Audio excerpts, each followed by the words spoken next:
The Listening for Clues team welcomes you to a 4-part mini-series. Discover Advent in everyday moments, finding hope, peace, joy, and love.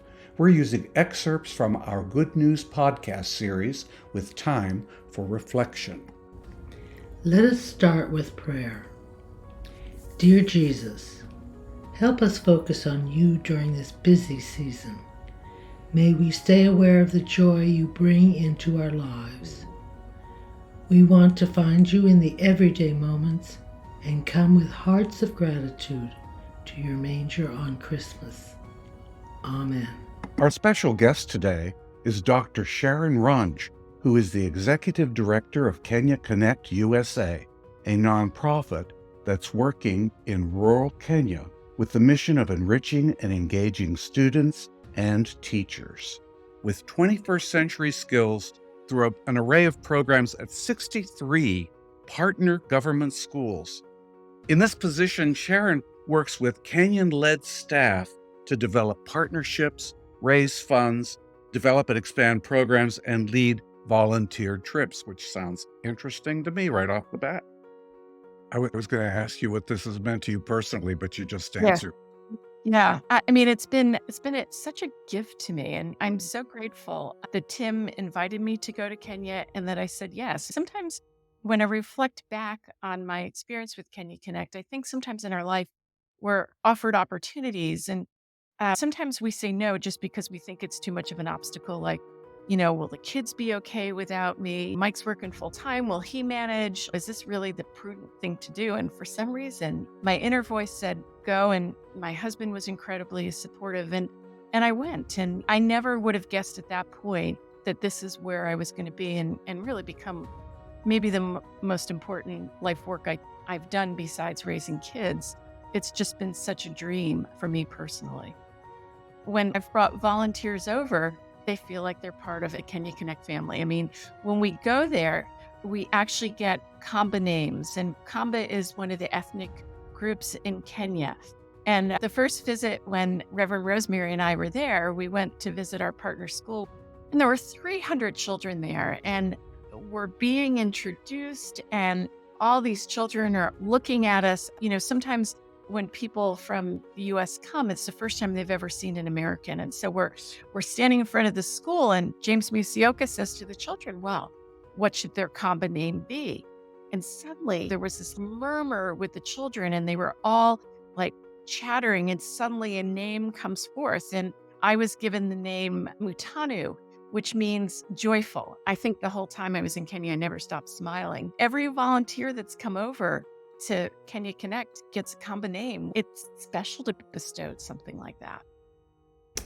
In the next 2 minutes, reflect on these questions. What did you hear? What does this remind you of in your own life?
Today we have a special guest, the Reverend Henrietta Wiley.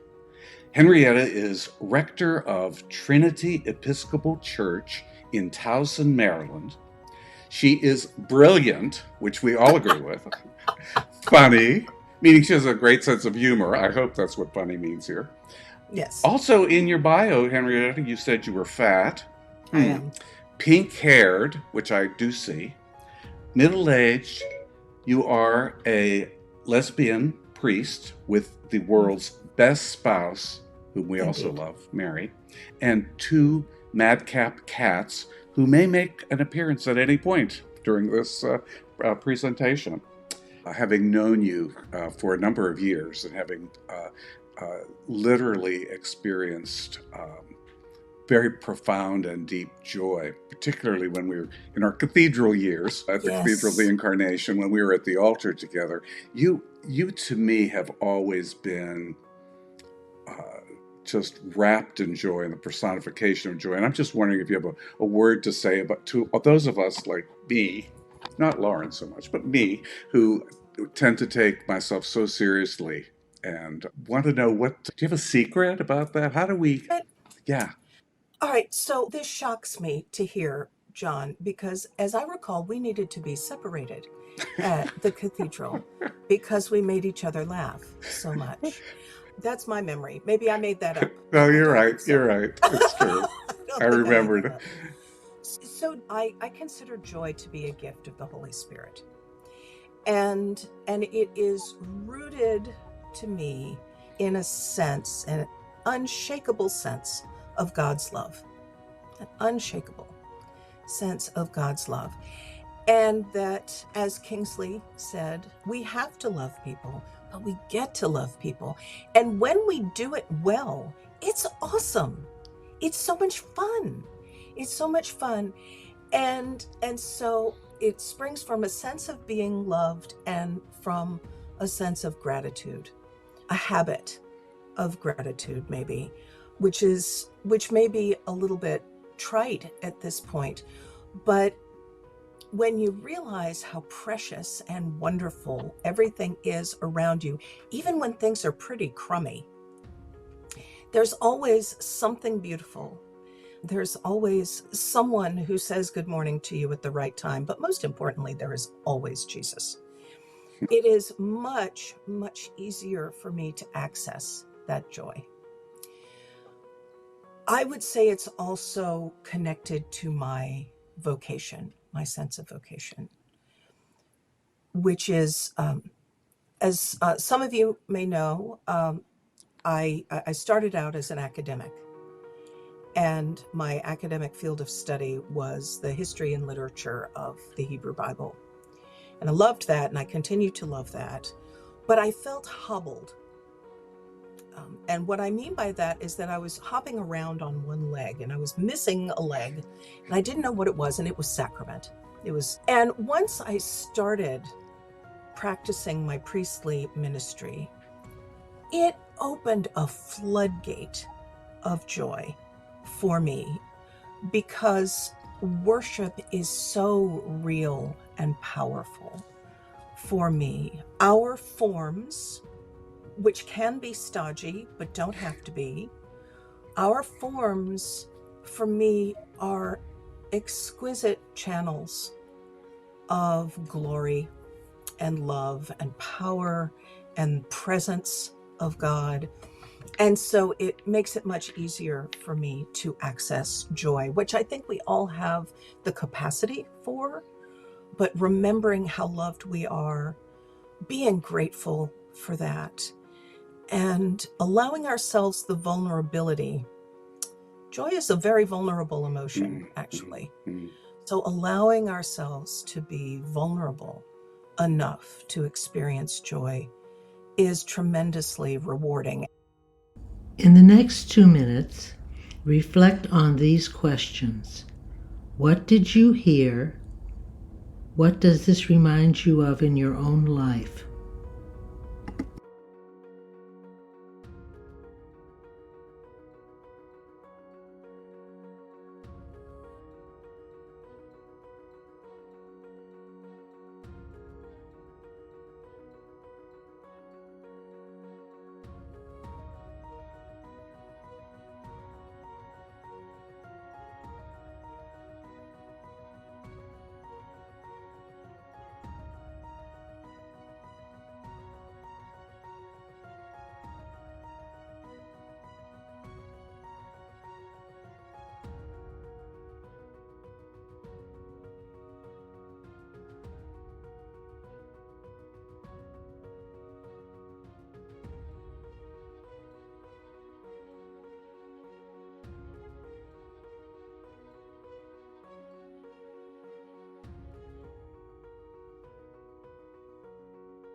Today, we have a very special guest with us, Markiesha E. Wilson.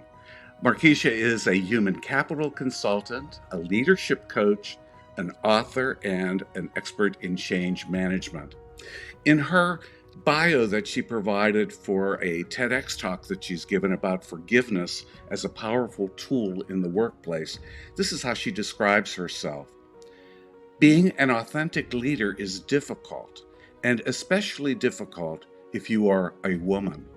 Even more challenging if you are a woman of color. She is a human capital professional with over 15 years of proven experience in strategizing and partnering with leadership teams to design and empower dynamic workforces. Markiesha is a leadership coach with a unique ability to ignite growth through challenge. She is an expert level facilitator and designer of highly rated interactive leadership and communications courses for adult learners in the defense and financial industries. So, the other thing I'm kind of curious about, Markiesha, is you're totally unashamed about your faith. You talk about it in your book. You have quotations from scriptures. You paraphrase. you have an NIV according to Markiesha, something like that at the end of it. I know your faith has sustained you through so many difficult times. How else has your life experience or your faith as a Christian woman kind of informed your spiritual life? Yeah, it is my Christian walk is my whole hope for tomorrow. It's what gets me through. It's my source of strength. It is my blueprint for living. It is my source of joy. It is everything to me, right? If I can just tell you one little thing about the TED Talk, when there's a rule, you can't bring up God in a TED Talk. Wow. And they said that is one of the many reasons why TED Talks don't get published, because you can do one and they don't publish them all. I felt blessed that they published mine, but you cannot mention God. And at first I was like, I don't want to do it. How am I going to not say God? And I heard God say, listen, you got to get the word out. These are ways to get the word out without getting the word out, right? People will watch mine and then they'll find me and then they'll find what sustained me through my childhood, through trauma, through the death of two parents. You'll find that it was God that enabled me to become successful when I shouldn't have been. When I graduated college early, you'll find it was God that enabled me to be the only Black woman in these spaces and be respected and make it through disrespect. You'll find that it was God in everything that I have done. So I took the opportunity to do the TED Talk to speak without saying God, but He's everything to me. When He says I am, He was talking to Markiesha. I am whatever Markiesha needs. That was just for me, y'all.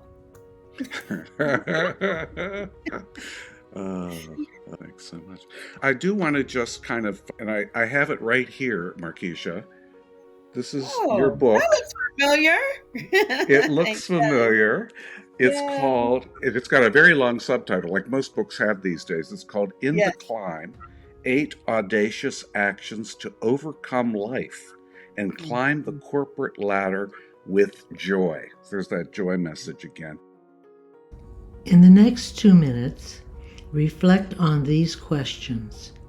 What did you hear? What does this remind you of in your own life?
Thanks so much for joining us for this special episode of Listening for Clues. Discover Advent in everyday moments. You can find this and all our podcasts on listeningforclues.com. Peace and blessings.